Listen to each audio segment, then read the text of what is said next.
오늘은 호흡 운동에 대해서 알아봅니다. 지난 시간에 교수님 말씀 호흡기관에 대해서 공부를 했었죠. 오늘은 그 호흡기관에서 어떻게 호흡 운동이라는 것들이 일어나는가. 호흡 운동이야 뭐 아시죠? 운동하고 있잖아요. 그것들이 어떻게 일어나는가를 좀 생각을 해봐야 될 것 같아요. 자, 그 전에 우리가 지금 몇 가지 좀 생각해야 될 것이 있습니다. 공기라고 하는 건 어떻게 움직이느냐, 이걸 한번 좀 생각을 해봐야 될 것 같아요. 공기는 어떻게 이동을 해요? 공기라고 하는 거. 우리 가끔 항상 수업 시간에 제가 이제 들어가면 친구들이 더워요, 막 이러면서 창문 쫙 열어놓고 더워요, 막 그럴 때가 있어요. 근데 밖에서 바람이 한 점 안 불어와요. 시원하지가 않은 거예요. 자, 그럴 때 어떻게 하면 바람이 불어오냐면, 선생님이 항상 그러죠. 저쪽 창문 열고 있으니까 바람이 안 들어오는 거지. 여기 창문만 열고 있으면 이 교실 안에 공기가 이미 꽉 차 있기 때문에 바깥쪽에 공기가 이 안으로 들어올 수가 없어요. 공기는 항상 어떻게? 기압이 높은 곳에 낮은 쪽, 그러니까 공기 분자가 많은 쪽에서 적은 쪽으로 들어오게 돼 있어요. 여기 공기가 꽉 차 있으면 바깥에서 공기는 못 들어와. 어떻게 해야 돼요? 저쪽 창문을 열어야 되는 거죠. 그렇죠? 항상 여러분들이 더워 할 때 이쪽 창문만 여는 게 아니라 저쪽 창문도 열어야, 그래야 이 안에 있는 공기가 빠져나가면서 어쨌든 기압이 바깥쪽보다 낮을 수가 있는 거죠. 그렇죠? 그게 공기 이동의 가장 기본이에요. 공기를 이동시키다 라고 한다면 압력의 변화를 줘야 돼요. 공기는 압력이 높은 곳에서 낮은 곳으로, 그러니까 기압이 높은 곳에서 기압이 낮은 쪽으로, 그 얘기는 공기 분자가 많은 쪽에서 공기 분자가 적은 쪽으로, 상대적으로 적은 쪽으로 이동한다 라는 걸 먼저 여러분 생각을 해주셨으면 좋겠어요. 그게 첫 번째. 자, 그 다음 두 번째입니다. 이 폐가 문제인데요. 이 폐는요, 사실 근육이 아니에요. 근육이라고 하는 건 우리 몸의 움직임이라고 하는 걸 일으키는 데는 전부 다 근육이에요. 근육세포들이요. 근육세포들의 특성들이 있어요. 그 안에 미토콘드리아도 많고, 그럼 그 근육이 아니라면 움직일 수가 없는데, 폐는 근육이 아닙니다. 폐가 근육이 되면 굉장히 큰 문제가 생겨요. 근육은 기본적으로 두텁고 커지고요. 그렇죠? 그렇게 돼버리면 이 안에 들어있는 공기가 들어왔는데 너무 이게 빵빵한 근육으로 이루어져 있다면 바깥에 있는 오세혈관 쪽으로는 아무런 공기가 이동할 수가 없겠죠. 폐는 기본적으로 얇아야 돼요. 그래서 폐에는 어떠한 근육세포도 존재하지 않는다는 거예요. 그렇다면 폐는 어때요? 스스로 움직일 수가 없다는 얘기죠. 그렇죠? 스스로 움직일 수가 없습니다. 그래서 폐 주변에 있는 것들이 도와줘야 돼요. 그래야만 움직임이 가능하다라는 거죠. 그게 누구냐면 폐 근처에 주변에 기관들이 여러 가지가 있는데요. 하나는 뭐냐면요. 폐 밑에 보시면 굉장히 단단한 질긴 근육이 존재해요. 근육이 움직이는 거니까요. 그게 어디냐면요. 폐 바로 밑에 여기에 이렇게 단단하게 우리 몸을 아예 횡단하듯이 딱 서랍을 칸으로 막듯이 존재하고 있는 이 근육 덩어리가 있어요. 얘 이름이 뭐냐면 가로로 횡, 그죠? 그 다음에 어떤 서랍에 칸을 나누듯이 격막을 만드는 거죠. 횡격막이라고 하는 굉장히 질긴 근육이 존재합니다. 얘가 움직이지 못하는 폐 대신에 움직임이라고 하는 걸 만들어준대요. 한글로는 가로막이라고도 하는 그런 애가 있고요. 얘가 뭘 하느냐라고 한다면 호흡 운동을 도와주는, 그렇죠? 그런 역할을 하는 거죠. 횡격막은 굉장히 질기고 두꺼워요. 여러분들이 나중에 혹시 해부를 하시다 보면 보통 해부를 이제 할 때 아래에서부터 오거든요. 방광 쪽에서부터 쭉 잘라 올라오는데 올라다 딱 횡격막에 막히면 그때부터는 막 가위로 막 잘라도 안 잘라지는 그런 되게 단단한 막이고요. 이 횡격막을 기본으로 해서 보통 이제 위는 가슴, 흉곽, 요 아래는 보통 복강 이렇게 나뉘고요. 횡격막을 통과하는 게 딱 세 개밖에 없어요. 하나는 식도, 그 다음에 하나는 대동맥, 하나는 대정맥. 그 동맥정맥, 식도, 그 정도만 딱 통과하고 있고 나머지는 완벽하게 가슴과 배를 나누고 있는 그런 막이에요. 근데 얘가 호흡 운동을 도와준다는 거죠. 또 호흡 운동을 도와주는 애가 있어요. 그게 누구냐면 갈비뼈인데 갈비뼈 어디 있어요? 여기 있죠? 그렇죠? 이렇게 돼 있는 얘가 이제 갈비뼈입니다. 사실은 갈비뼈가 도와주는 것은 아니고 갈비뼈는 움직이지 않죠. 움직이는 것은 전부 다 근육이죠. 그 갈비뼈 사이사이에는 뭐가 있어요? 근육이 있어요. 우리가 그 갈비 먹을 때 먹는 거기죠? 거기요. 그 사이사이. 요 근육들이 갈비뼈를 움직여서, 그죠? 그래서 얘들도 뭘 해주는 거예요? 호흡 운동이 가능할 수 있도록 도와주는 거죠. 여러분들의 책 170쪽에도 갈비뼈가 있고, 그 다음에 횡격막이 있습니다.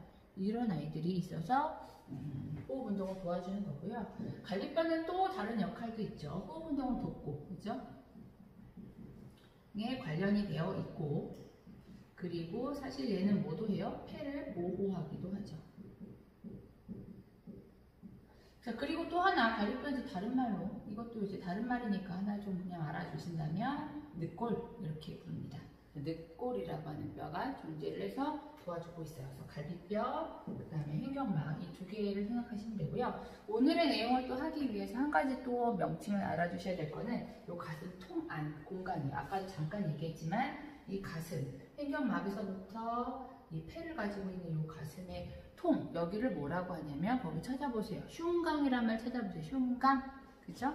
흉강이라는 말, 갈비뼈와 횡격막으로 둘러싸인 공간으로 그 안에 폐가 있는 흉강이라고 하는 공간까지 알아두시면 되겠습니다. 자, 그러면 우리가 이제 이야기했던 이 원칙과 그리고 이 호흡기의 구조를 가지고 호흡 운동이라는 것이 과연 어떻게 일어나는가 한번 알아보도록 하겠습니다. 자, 이것은요, 이 그림을 간단하게 그린, 그리고 호흡 운동이 필요한 것들만 그린 그림이요. 잘 그렸어요. 어디 보세요. 여기 보시면 지금 요게 흉강이고요. 흉강이라고 하는 것을 이제 가로막고 있는 것은 밑에 있는 얘는 뭐예요? 횡격막, 그죠? 그 다음에 그 위에 있는 갈비뼈, 그죠? 갈비뼈는 사실 갈비뼈 사이 근육으로 움직이긴 하지만 어쨌든 갈비뼈 얘네들이 만들고 있는 흉강의 공간이 있고 요 안에 이제 폐가 존재하고 있습니다. 자, 이게 일단 기본적인 상황이다 라고 생각을 하고 생각을 해보는 거예요. 자, 들숨 때 숨을 들이마십니다. 어떻게 될까요? 생각을 해볼 건데요. 들숨, 그러니까 공기가 들어오려면 어떻게 해야 돼요? 공기가 이동하려면 안쪽이 어떻게든 압력이 낮아져야 돼요. 바깥쪽은 어때요? 압력이 높아야 돼요. 항상 공기 이동은 고기압에서 저기압으로 들어오게 되어 있어요. 그럼 안쪽을 어떻게든 저기압으로 만들어줘야 된다는 거죠. 근데 사실 기압이라고 하는 거 작년에 배웠죠? 그래서 기압이라고 하는 것들은 어때요? 공기 분자의 움직임이고 충돌에 의해서 그 벽면에 미쳐지는 힘입니다. 그래서요, 어떻게 하면 이 안을 고정된 기압을 어떻게든 기압을 낮춰줄 수 있느냐라고 하는 것은 방법은 하나예요. 공간을 넓혀주는 거예요. 5명이 들어있어요. 작은 공간에 5명이 들어있다면 이것은 얘들끼리 막 부딪히면서 수많은 힘을 가하겠죠. 힘이 강하다고 생각한단 말이에요. 공간이 넓어지면 어때요? 똑같은 5명이 들어있어도 얘들이 막 움직였을 때 각각의 요 벽면에 미쳐지는 힘으로는 작겠죠. 이것은 기압이 높다. 공기 분자가 벽에 미치는 힘이 크다.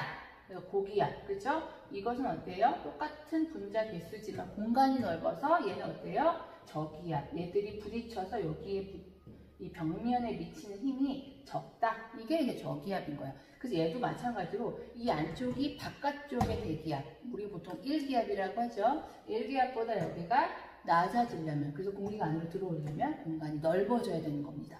공간이 넓어지게 하기 위해서 어떻게 하느냐? 그렇다면 얘네 둘이가 올라갈 수밖에 없죠. 갈비뼈가 올라가요. 이렇게. 횡격막은 어떻게 해요? 최대한 내려갑니다. 이렇게. 자, 그러면 아까는 흉강 공간이 이만큼 했지만 지금 흉강 공간이 어때요? 커지죠. 흉강 공간이 커지고요. 그렇게 되면 어때요? 폐도 기본적으로 커지게 되겠죠. 바깥에서는 이 안쪽이 저기압, 그죠? 바깥쪽은 고기압이 될 것이니, 그러니까 공기는 어떻게 해요? 고기압에서 저기압으로 이동을 하는 것이죠. 그래서 폐로 공기가 들어오는 것이고 이게 바로 들숨이 되는 거예요. 어렵지 않죠? 정리를 해보면요. 공간을 넓혀주어서 안쪽을 저기압으로 만들어서 공기를 들여보내겠다. 이게 기본 전략입니다. 갈비뼈 어떻게 해요?